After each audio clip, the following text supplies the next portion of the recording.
Assalamualaikum warahmatullahi wabarakatuh. 2 hours later. Assalamualaikum warahmatullahi wabarakatuh. Perkenalkan, nama saya Zulfa Ulia dengan NIM 250701501059. Saya dari kelas K.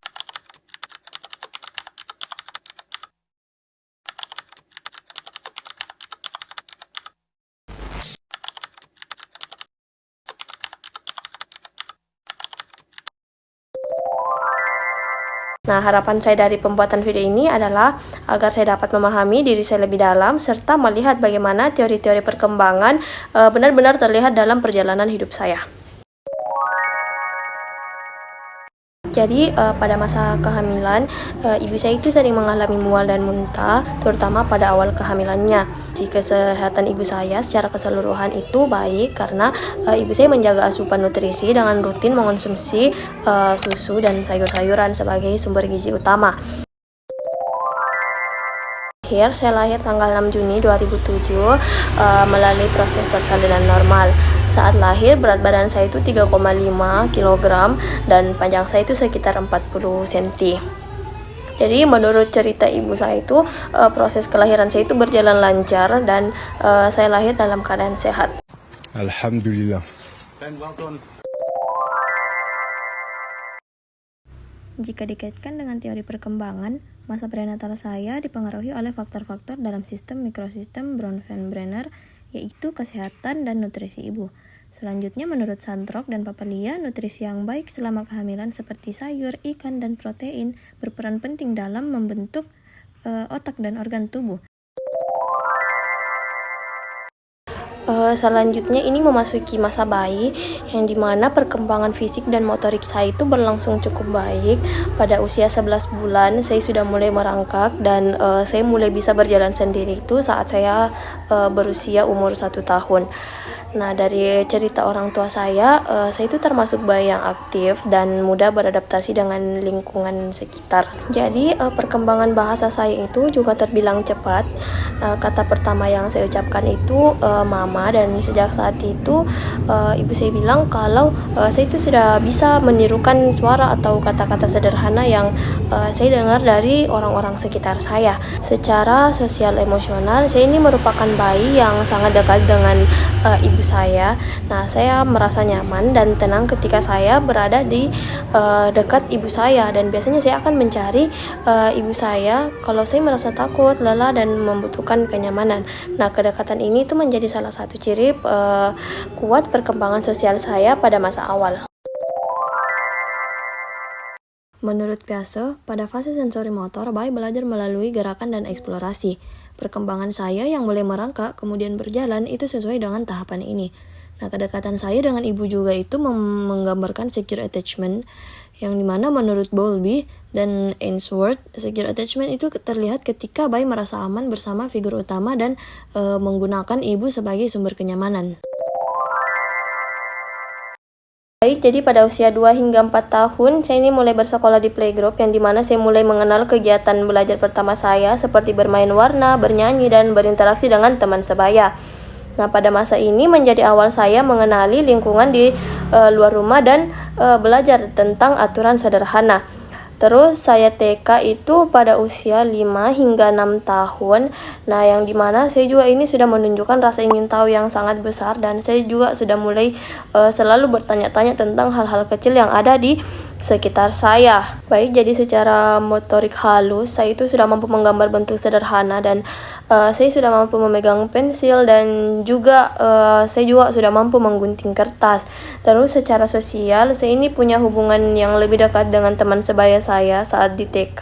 Nah, saya memiliki seorang sahabat bernama Shiva yang sering bermain bersama saya baik di kelas maupun di rumah karena kami tetangga. Pada tahap ini, saya berada di fase pra-operasional menurut Piaget, di mana anak pada tahap ini masih memiliki pola pikir simbolik dan rasa ingin tahu yang sangat besar, dan perilaku saya yang banyak bertanya sesuai dengan tahap tersebut.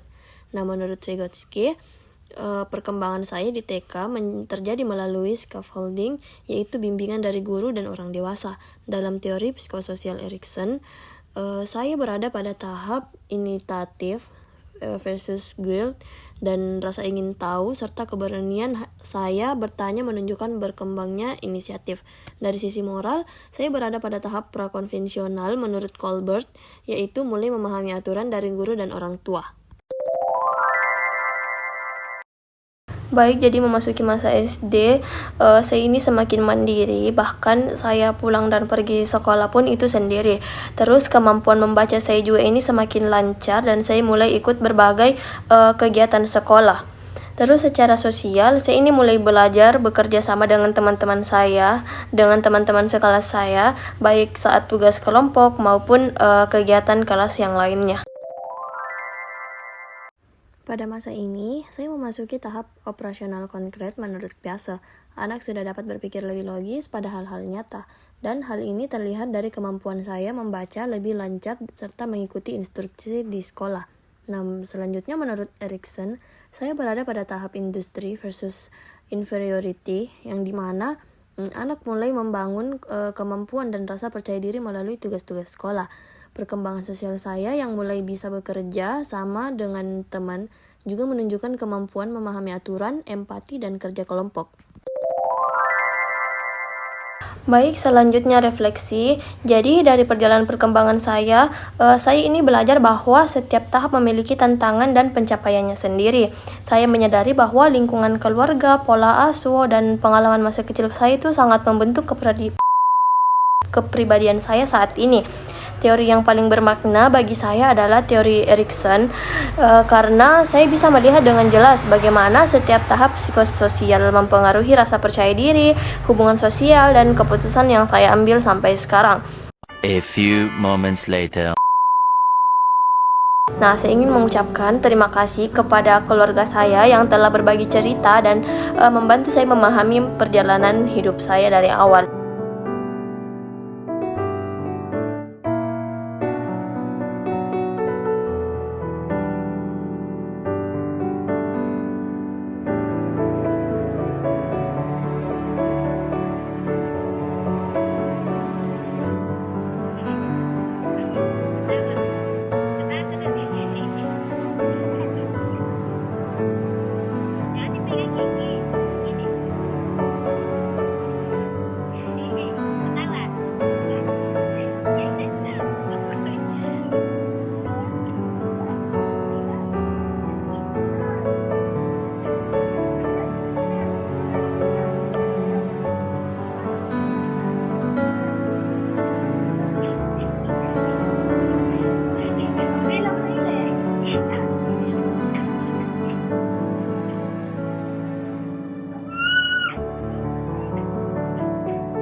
A few moments later.